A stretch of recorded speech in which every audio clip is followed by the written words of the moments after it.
बहुत समय पहले की बात है। एक गांव में बेहद निर्धन औरत ने एक सुंदर बेटे को जन्म दिया। उस बच्चे के हाथ पर नीले रंग का एक बड़ा सा दाग था, जो पंडितों के अनुसार उसे भाग्यवान बना रहा था। उसके जन्म के साथ ही उस गांव के ज्ञानी पंडित ने भविष्यवाणी की कि यह बच्चा 14 साल की उम्र में एक राजकुमारी से विवाह करेगा और खुद राज करेगा। एक दिन ऐसा हुआ कि एक राजा शिकार खेलते हुए रास्ता भूलकर उसी गांव में आ पहुंचा, जहां उस बालक का जन्म हुआ था। गांव वालों ने उस राजा को पहचाना नहीं, क्योंकि उन लोगों ने कभी उसे देखा ही नहीं था। गांव के एक बूढ़े ने बातों बातों में राजा को बताया कि कुछ दिनों पहले उनके गांव में एक ऐसा बच्चा पैदा हुआ है जो 14 साल की अवस्था में इस राज्य के राजा की लड़की से विवाह करेगा। राजा को यह बात सुनकर बहुत गुस्सा आया, क्योंकि कुछ दिन पहले उसके घर में एक बेटी का जन्म हुआ था। राजा वैसे भी बहुत ही घमंडी और कठोर हृदय का व्यक्ति था। राजा ने सोचा कि क्यों न मैं उस गरीब औरत को कुछ धन देकर इसका बच्चा इससे ले लूं और इसका काम तमाम कर दूं, तो न ही यह भाग्यवान बच्चा रहेगा और न ही मेरी राजकुमारी से विवाह कर पाएगा। वह गांव के उस बूढ़े से बोला, बाबा तुम मुझे उस औरत के पास ले चलो, वह उस बच्चे को ठीक ढंग से नहीं पाल पाएगी, मैं उस बच्चे को अच्छे ढंग से पालकर बड़ा करूंगा। बूढ़ा उस राजा को उस बच्चे की माँ के पास ले गया।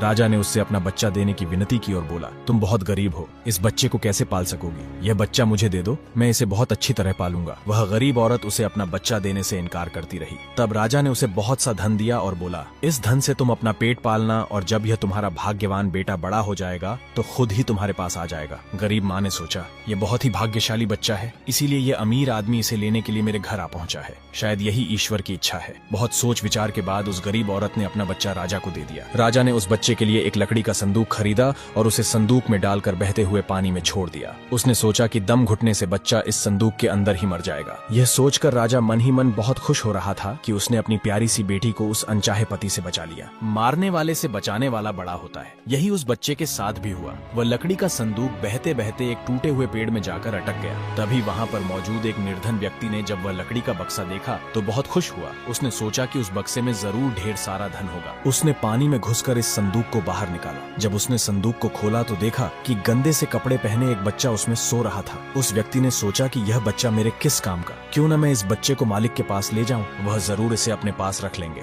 क्योंकि उसका अपना कोई बच्चा नहीं है। ऐसा सोचकर वह नौकर उस बच्चे को अपने मालिक के पास ले गया। मालिक उस बच्चे को देखकर बहुत खुश हुआ। उसने सोचा कि शायद ईश्वर ने उसकी पत्नी की प्रार्थना सुन ली और इस बच्चे को उसके पास भेज दिया। उन दोनों पति पत्नी ने बड़े प्यार और लगन से उस बच्चे को पालना शुरू। जैसे जैसे बच्चा बड़ा होता गया, उसके चेहरे पर तेज आता गया। उसे कोई भी देखता तो देखता ही रह जाता। एक दिन राजा किसी काम से उसी रास्ते से बाहर जा रहा था, जिस रास्ते पर उस व्यापारी की दुकान थी। रास्ते में अचानक बहुत बड़ा तूफान आ गया, तो राजा को उसी दुकान के पास रुकना पड़ा। राजा ने उस सुंदर से युवक को दुकान पर बैठे देखा तो उसके मालिक से पूछा, क्या ये तुम्हारा बेटा है? ये तो बहुत ही सुंदर है। चक्की का मालिक बोला, यह मेरा बेटा ही है, क्योंकि हमने ही इसे पाल पोस कर बड़ा किया है। आज से